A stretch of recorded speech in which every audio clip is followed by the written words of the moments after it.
Morning to all, welcome back to our YouTube channel. Today we are going to discuss about the topic Indian economy on the eve of independence. और इसमें इसका जो सब topic है वो है industrial sector on the eve of independence. In the previous class we also learned about the कि what was the condition of agriculture sector at the time of independence. यानी स्वतंत्रता के समय 1947 तक हमारे देश में एग्रीकल्चर सेक्टर की सिचुएशन क्या थी. तो this was stagnant as well as backward economy. तो इसमें देखो इंडस्ट्रियल सेक्टर की सिचुएशन क्या थी. 1947 से पहले हमारे देश में जो मोस्ट पॉपुलर जो इंडस्ट्रियल सेक्टर था वो हैंडीक्राफ्ट प्रोडक्ट था. But this was also decade bye the British government. इसका सबसे ज़्यादा इफेक्ट क्या पड़ा कि सबसे ज़्यादा इंडस्ट्रियलाइजेशन करने की बजाय डी इंडस्ट्रियलाइजेशन कर दिया गया. यानी इसका जो इफेक्ट पड़ा ब्रिटिश गवर्नमेंट का systematic deindustrialisation is the term that describe the status of industrial sector during the British rule. And it brings out the two things. First is decay of the handicraft product and bleak growth of the modern industries. Right? इसके दो effect पड़े थे. एक तो हमारा handicraft product जो था उसका पतन हो गया, वो धीरे धीरे ख़त्म होता गया क्योंकि ब्रिटिश गवर्नमेंट के द्वारा इस प्रकार की पॉलिसी अप्लाई की गई जिसके कारण हैंडीक्राफ्ट प्रोडक्ट हमारे देश में बिल्कुल ख़त्म हो गया. जबकि विदेशों में और इसके साथ साथ डोमेस्टिक मार्केट में इसकी डिमांड बहुत ज़्यादा है. तो ये देखो फर्स्ट इसके डिके होने के यानी इसके पतन के मुख्य कारण क्या थे, इसके नष्ट होने के मुख्य कारण क्या थे. तो फर्स्ट है इसमें डिस्क्रिमिनेटरी टैरिफ पॉलिसी. यानी डिस्क्रिमिनेटरी भेदभावपूर्ण जो टैरिफ पॉलिसी थी, taxation policy, this was applied by the British government. यानी जो ब्रिटिश गवर्नमेंट है, Britishers found India as the best producers of the raw materials and best market for their finished goods.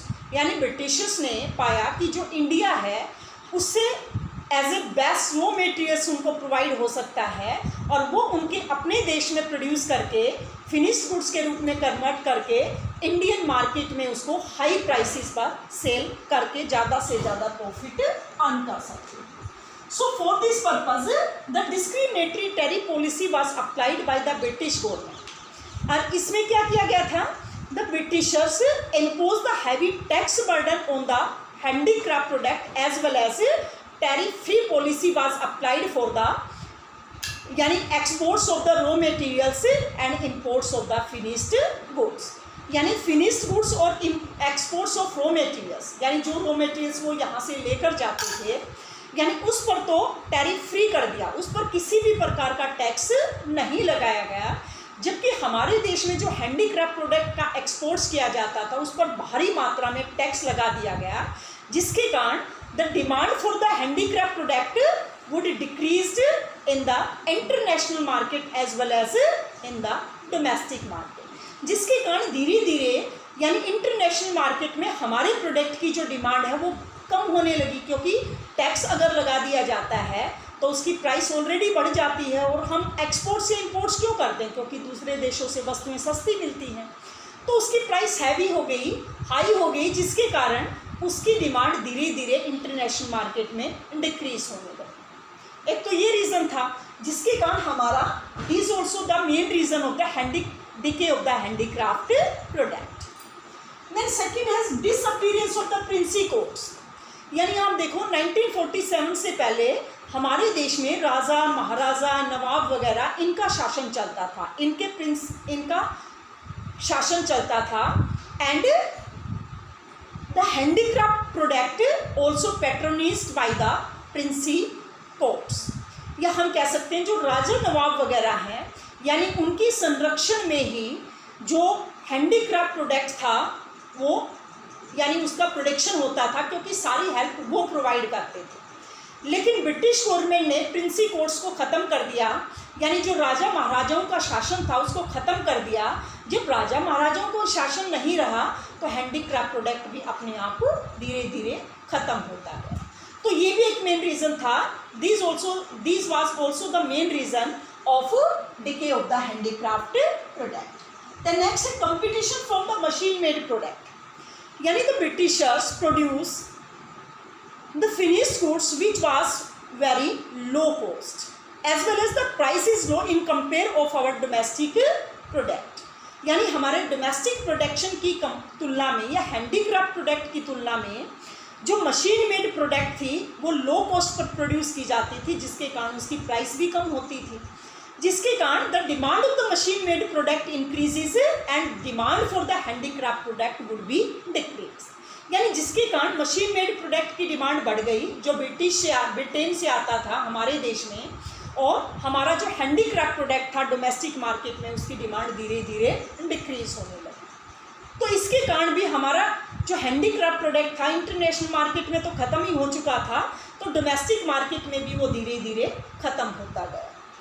Then next is new pattern of demand. यानी because of the British rule our Indian also applied the western culture. यानी हमारी जो new generation of India also applied the western culture.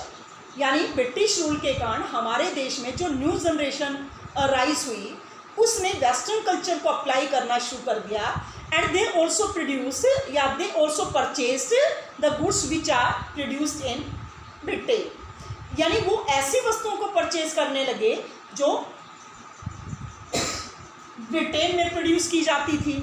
यानी हमारे domestic product की demand जिससे new generation ने धीरे धीरे कम कर दी और मशीन मेड प्रोडक्ट की डिमांड धीरे धीरे बढ़ गई, जिसके कारण भी हमारे देश में हैंडीक्राफ्ट प्रोडक्ट धीरे धीरे खत्म हो गया। Then last is introduction of railway in India. These are also the positive effect of our Indian economy which was introduced by the Britishers. यानी जो रेलवे हमारे देश में इंट्रोड्यूस करवाया गया था वो ब्रिटिशर्स के द्वारा इंट्रोड्यूस करवाया गया था। हालांकि इसका पॉजिटिव इफेक्ट भी पड़ा था कि इंट्रोड्यूस ऑफ रेलवे की रेलवे का विस्तार हुआ, उसके बाद हमारे देश में रेलों का जाल बिछा था।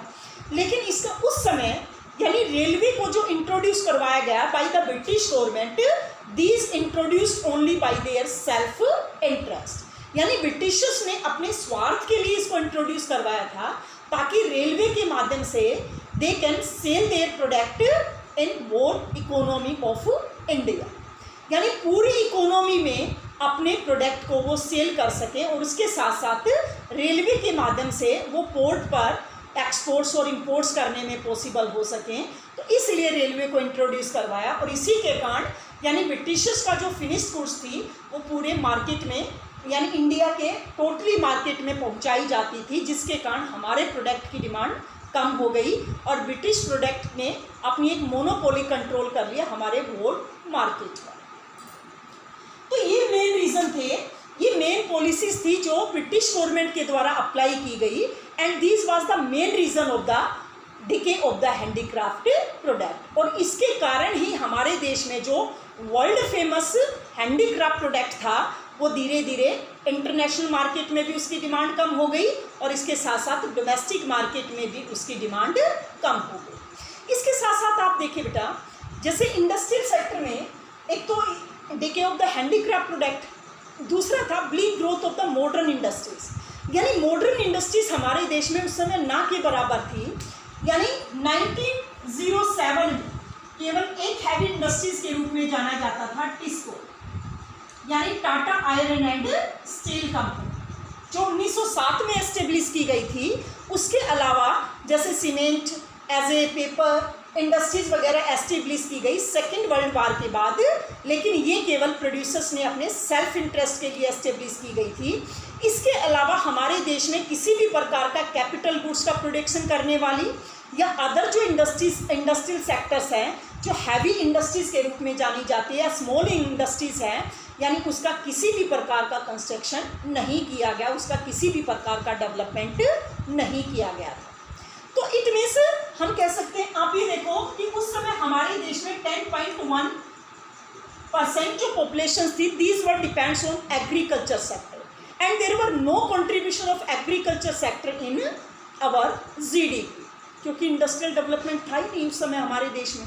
तो एग्रीकल्चर सेक्टर पर मेन जो पॉपुलेशन थी वो डिपेंड्स थी, लेकिन एग्रीकल्चर सेक्टर भी एज ए बैकवर्ड सेक्टर के रूप में जाना जाता था, क्योंकि उसमें भी सब्सिस्टेंस फार्मिंग होती थी।